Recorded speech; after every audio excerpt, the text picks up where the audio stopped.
Alright boys, today I have like one of my most requested videos in a while. Everyone's been talking about Bakugo and they wanted me to bring it up and to give my take on the entire thing regarding if he needs a buff, if he doesn't need a buff, is he underwhelming, is he not underwhelming. Today we're going to talk about it, and again, if the devs are watching this, hopefully you guys can come up with a solution for this.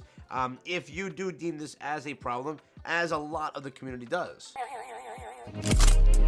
Now again, if you agree with what I say here today, make sure to show that in the comments and the like button so that we can at least, maybe get a fix to this if the devs do end up seeing this. So that would be pretty cool. Now to give background to those that don't understand, if you don't already know, Bakugo released at least over a week ago, and we went over everything. We broke down his kit day one, and I said that his attacks were very good. Everything about him in PvP was very good. But when the following day, when I got into the PvE test and I started trying him out and everything, I did say right away, and I think everyone has said right away, he does seem underwhelming when you have him at base S, and when you try building him up from there, he still remains to be underwhelming completely in comparison to the WHM characters or in comparison to some other S character. Now again, I know people are going to say this, and I'm going to say this now. I am not saying he's terrible. For those that have built him up and that can make him work, good job. But I will say that he isn't what was expected of Bakugo. You saved the best character for last. You had the pity that most people were cracking, right? Most people cracked pity here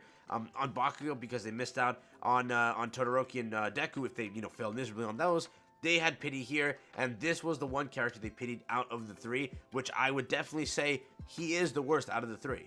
And again, I wanted to mention this too, before I even mention anything, before you call me incorrect, before you say, you know what, I don't feel that you're correct. A lot of other people have been experiencing this, and they did go and at the Twitter and let them know that this is a problem, or this is something they've experienced. And the Twitter did respond. They did respond with this, saying they have seen this feedback a lot. And again, they didn't confirm they're going to do anything. They didn't confirm about anything about that. But they did say that it's a problem that a lot of people have experienced, and they are acknowledging it, okay? Currently, again, they could just say that and move about their day and forget about this, or they could be implementing a fix. I can't confirm anything, but they did mention that, so maybe we do have a ray of hope. If not, though, yeah, Bakugo will stay as it is. But again, it is a problem that people have mentioned, and at least the Twitter acknowledged it. So yeah, I'm not the only one experiencing it. So haha.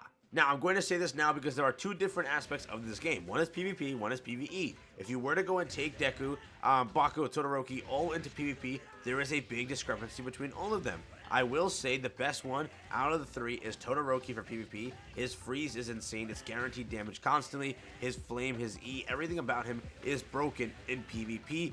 Then I will definitely say Bakugo is close second. Even you could say they are on par with each other in PvP. They are broken. I don't care what anybody says. They definitely outshine Deku 10 times over, just because, again, Deku's combo breaks a lot, and he does a little bit more minimal damage in comparison with longer recharges, I guess you could say. Again, yes, Deku is very good, but I will say they get, he gets outshined completely by Bakugo and Todoroki.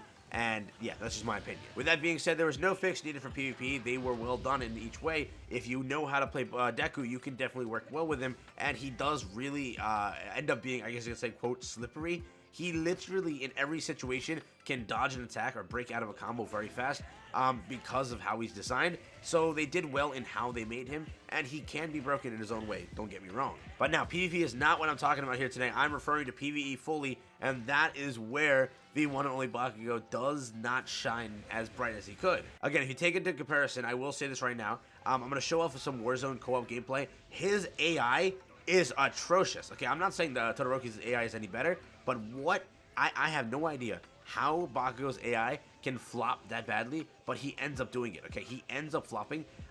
Recently, since launch of the character, I think they did tweak him a little bit with his AI. I could be wrong about that because I did see a little bit of a difference now in comparison to the first days when I was running with Bakugo. I think the latest update did a little bit of a fix to that, but overall, he still, as an AI, does terrible, okay? If you take both Shota Todoroki and Bakugo AI into agency, I will say that Todoroki AI does better and will always do more damage. Then with the Bakugo AI, he really does miss so many attacks. He always, my AI, whenever I run with him, he always misses the final attack, the Blitz one.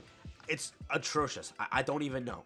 Now, that is PvP out of the way. That is Warzone PvP. That is all of that out of the way. You have my rating of how Bakugo handles there. His AI is atrocious. I already said that. But now when it comes to agency assessment, and this is my one problem that still stands for me, his damage output is just a little bit too low for Bakugo, for a WHM collaboration character that's never returning.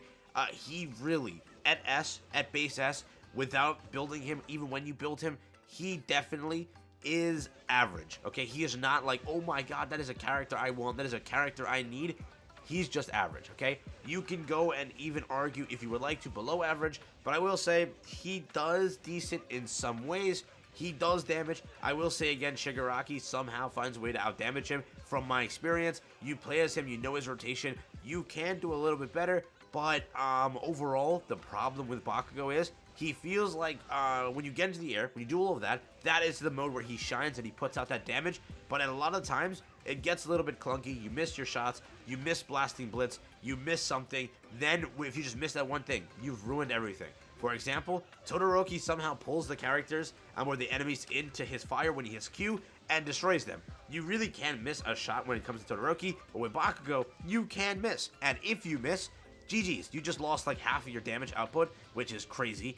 Again, I'm not underselling this guy. I am making sure this is clear. He is still good, but he is not the best, and he definitely is very underwhelming for a WHM character where most people have him and they hit pity on him and they expected something way different. He just needs a small tweak or a small buff, and he can be way better. Again, I'm only asking for the buff because yes, I do feel like he was definitely shafted. For a WHM character, for someone as hyped as Bakugo, you'd expect him to be the best or just be close to the best or at least be very, very, very usable. But I will say he falls short of that in my opinion. Again, this is fully my opinion. If you do disagree, let me know down below in the comments. That is just how I feel. In Agency, he didn't shine as much as I really wanted him to. But yes, back onto the main point. Bakugo, I'm going to give you a 1 minute final conclusion type thing. Overall, the devs made WHM. It's a collaboration that may never return, so overall, just collecting the 3 characters is a must. I will say Deku was the better out of the bunch, but you still need all 3. If they're never going to return, they are all good in their own way. I will say that Todoroki is very fun. If you need a PvP character, he is your guy. If you want someone to destroy PvE, that is definitely your character right there for Deku. When it does come to Bakugo, I really didn't see him shine. I was hoping he was a Warzone warrior. He didn't turn out to be that. His AI is a little bit wonky and definitely constantly misses attacks. The blasting blitz was completely unnecessary for him to miss that constantly, but the AI somehow manages to do that. But yes, Bakugo was very well done with his animations, his voice lines, his playstyle, rotations, everything, his attacks, skills, all of it was very well done. They look amazing and they feel amazing to play, but the only thing is, moving on as the game proceeds, he will definitely become the vaulted character. He'll be the character you never actually use. He will just be there for extra BP, extra hero rating, and that's about it. But again, you can also look at Dabi as that character. Definitely one of the worst premiums in the game.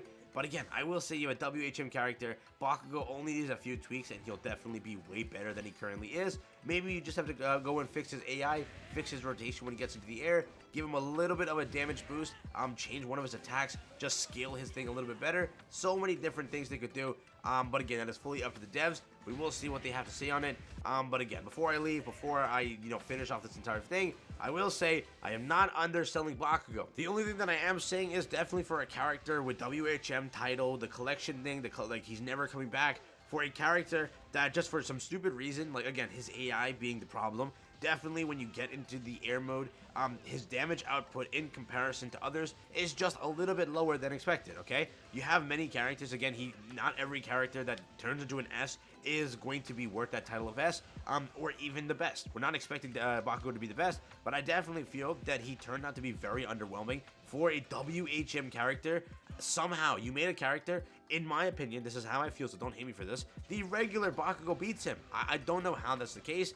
Again, if they do implement a little bit of a fix, he definitely can turn to be better, but for some reason, I do feel, and I do stand at this, the regular Bakugo can beat the new Bakugo that's supposed to be the new and improved one. That is where I stand at the problem. So again, if you do disagree, let me know. But just from what I've seen, from the facts, the evidence, the entire fact that regular Bakugo is easier to obtain at SS, so automatically he beats him. Then the fact that the regular Bakugo just does more damage, has better rotation, has better this, he ends up to be better. But again, this is your opinion as well. Let me know what you feel like. If you do disagree with me, let me know down in the comments. If you agree with me, let me know as well. That's all I had to talk about here today. Hopefully you guys were able to enjoy. Have a fabulous day, and I will catch you guys in the next one.